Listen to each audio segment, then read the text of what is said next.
નમસ્તે મિત્રો, હાલના સમયની અંદર શું તમને સરકાર તરફથી લાભ મળશે, મફતમાં મળશે, ખેડૂત, યુવાન, મજદૂર તમામ વર્ગ માટે સરકાર દ્વારા જે જાહેરાત કરવામાં આવી છે તે લેટેસ્ટ માહિતી તમને આજના વિડીયોમાં આપીશું। તો આ તમામ માહિતી માટે વિડીયોને ખાસ અંત સુધી જરૂર જોજો।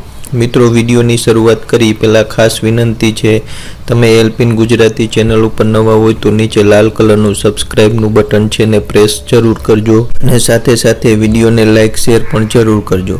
તો ચાલો મિત્રો, આપણે આજના વિડીયોની શરૂઆત કરી। મિત્રો, હાલના સમયની અંદર શું સરકારી લાભ મળશે, મફતમાં મળશે, ખેડૂત, યુવાન, મજદૂર તમામ વર્ગ માટેની માહિતી છે।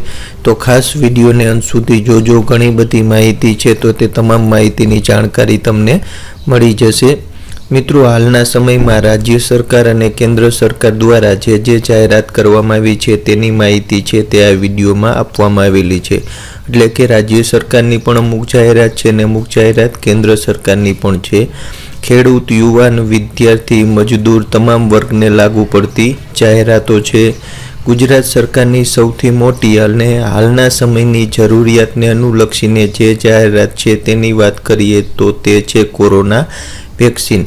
અત્યારના સમયની અંદર ખાસ કોરોના વેક્સિનની દરેક વ્યક્તિને જરૂર છે, તો તેને અનુલક્ષીને સરકારની જે જાહેરાત છે તેની વાત કરીએ તો કોરોના વેક્સિન છે તે 1 મેથી 18થી 45 વર્ષના તમામ લોકો છે તેને ફ્રીમાં આપવામાં આવશે અને સરકારની આ મોટી જાહેરાત છે 1લી તારીખથી રાજ્યના 18થી 45 વર્ષના તમામ લોકો છે તે વેક્સિન લઈ શકશે અને ફ્રીમાં આપવામાં આવશે, કોઈ પણ ચાર્જ લેવામાં આવશે નહીં। હાલના સમયમાં 45 વર્ષથી વધુ ઉંમરના લોકો છે તેને વેક્સિન આપવામાં આવે છે, પરંતુ 1લી તારીખથી 18થી 45 વર્ષના લોકો છે તે વેક્સિન લઈ શકશે।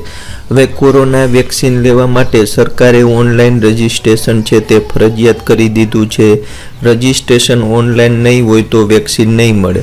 પહેલાં વેક્સિનમાં એવું હતું કે તમે સ્થળ ઉપર જઈને પણ રજિસ્ટ્રેશન કરાવી શકતા હતા, પરંતુ હવેથી 18થી 45 વર્ષના લોકોને જે 1લી તારીખથી વેક્સિન અપાશે તેમાં તમારે અગાઉથી ફરજિયાત ઓનલાઈન રજિસ્ટ્રેશન કરવું જશે। ઓનલાઈન રજિસ્ટ્રેશન હશે તો જ તમને વેક્સિન આપવામાં આવશે। 28 એપ્રિલથી કોવિડની સાઇટ ઉપર અને આરોગ્ય સેતુ એપ પર જઈ ઓનલાઈન રજિસ્ટ્રેશન થઈ શકશે, એટલે 28 એપ્રિલથી ઓનલાઈન રજિસ્ટ્રેશન છે તેની શરૂઆત થઈ જશે।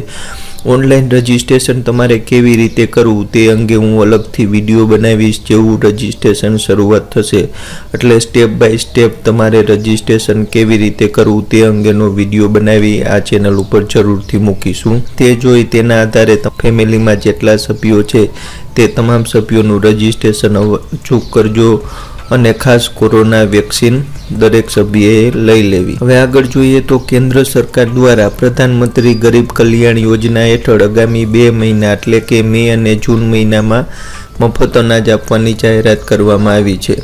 એટલે મોદી સરકારની આ એક મોટી જાહેરાત છે। પ્રધાનમંત્રી ગરીબ કલ્યાણ યોજના હેઠળ 2 મહિના સુધી એટલે કે મે અને જૂન એમ 2 મહિના સુધી મફત અનાજ આપવામાં આવશે। દેશના લગભગ 80 કરોડ લોકો છે તેને આનો લાભ મળશે, એટલે મફત અનાજનો લાભ છે તે દેશના 80 કરોડ લોકોને મળશે। હવે કેટલું અનાજ આપવામાં આવશે તો 5 કિલો અનાજ આપવામાં આવશે। મે મહિનામાં 5 કિલો આપવામાં આવશે અને જૂન મહિનામાં 5 કિલો આપવામાં આવશે। હવે રેશન કાર્ડમાં જેટલા વ્યક્તિના નામ હશે તે મુજબ અનાજ આપવામાં આવશે, એટલે તમારા રેશન કાર્ડમાં 3 વ્યક્તિના નામ હશે તો તમને 15 કિલો અનાજ મળશે। એટલે રેશન કાર્ડમાં જેટલા વ્યક્તિના નામ હશે તે વ્યક્તિ દીઠ 5 કિલો છે તે અનાજ 2 મહિના સુધી આપવામાં આવશે, મે અને જૂન।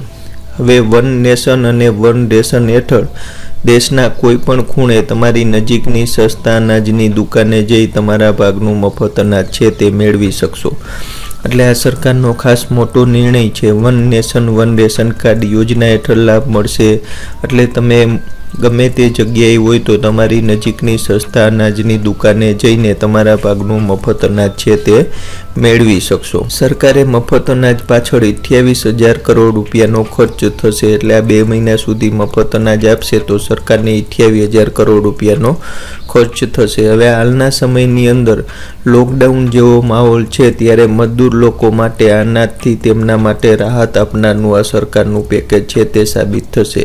એટલે હાલમાં લોકડાઉનનો સમય છે તો મજદૂર લોકો માટે 2 મહિના સુધી મફત અનાજ મળશે, તેમના માટે રાહત આપનારું આ સરકારી પેકેજ છે તે ચોક્કસ સાબિત થશે। હવે ખેડૂત માટે ખાસ મહત્વની જાહેરાત જોઈએ તો કિસાન સન્માન નિધિ યોજના હેઠળ 8મો હપ્તો છે તે એપ્રિલના અંતમાં અને મે મહિનાની શરૂઆતમાં ખેડૂતના ખાતામાં આવવાની શરૂઆત થઈ જશે। એટલે કિસાન યોજનાનો 8મો હપ્તાનો સમય થઈ ગયો છે।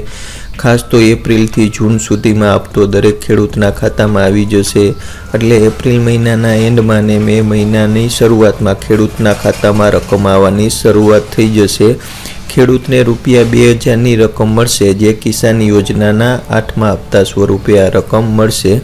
અને બીજું ખેડૂત માટે વાત કરી તો હાલના સમયમાં ખેડૂતને પાક ધિરાણ ફેરબદલીનો સમય છે, એટલે માર્ચથી લઈ મે કે જૂન સુધી ખેડૂતને જે ધિરાણ લીધું હોય છે તે નવા જૂનું કરવાનું હોય છે। એટલે કે જૂનું ધિરાણ છે તે મંડળી કે બેંકની અંદર ભરવાનું હોય છે, પાછું 10 દિવસ પછી તેમને નવું ધિરાણ આપે છે। પરંતુ હાલના કોરોના સમયની અંદર ઘણી બધી બેંક અને મંડળી છે તે એવું વિચારી રહી છે કે ખેડૂતને લાભ આપે, પરિણામે તેમને નવું જૂનું કરવા માટે બેંક કે મંડળીએ ધક્કા ન ખાવા પડે, ખાલી જેમને તે વ્યાજની રકમ છે તે જ રકમ ભરી દે તે અંગે વિચારણા ચાલુ છે। જો આવો નિર્ણય થઈ જશે તો ખેડૂત માટે એક મોટો ફાયદો થઈ શકે એમ છે।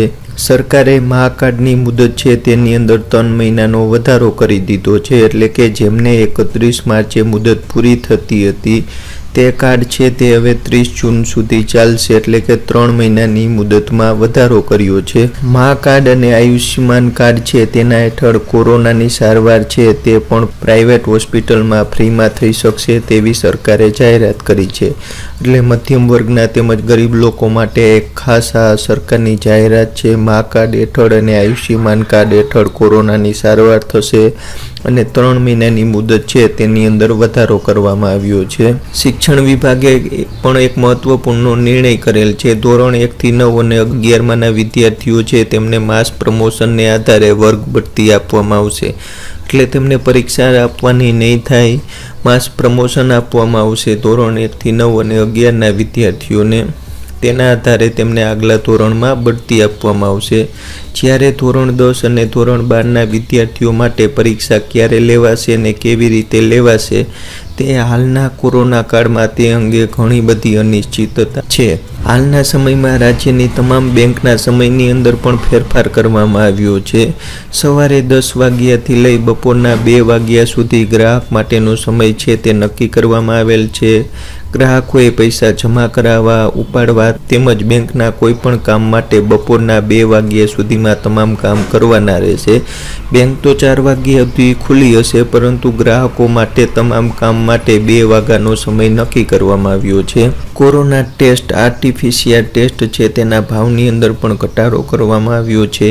₹200નો ઘટાડો કરવામાં આવ્યો છે। તમે લેબ ઉપર જઈને ટેસ્ટ કરાવશો તો 700 રૂપિયામાં થઈ શકશે અને ઘરે આવીને સેમ્પલ લઈ ટેસ્ટ કરાવશો તો 900 રૂપિયા છે તે નક્કી કરવામાં આવ્યું, એટલે કે 200 રૂપિયાનો ભાવનો ઘટાડો કરવામાં આવ્યો છે। તો મિત્રો, હાલના કોરોના સમયમાં શું તમને મળશે, મફતમાં મળશે તેની જે કંઈ લેટેસ્ટ માહિતી હતી રાજ્ય સરકાર અને કેન્દ્ર સરકારની, તેની માહિતી તમને આજના વિડીયોમાં આપી છે। ખાસ આ વિડીયો ગમ્યો હોય તો લાઇક શેર જરૂર કરજો અને ચેનલ ઉપર નવા હોય તો ખાસ ચેનલને સબસ્ક્રાઈબ જરૂર કરજો। જય જવાન, જય કિસાન, જય હિન્દ।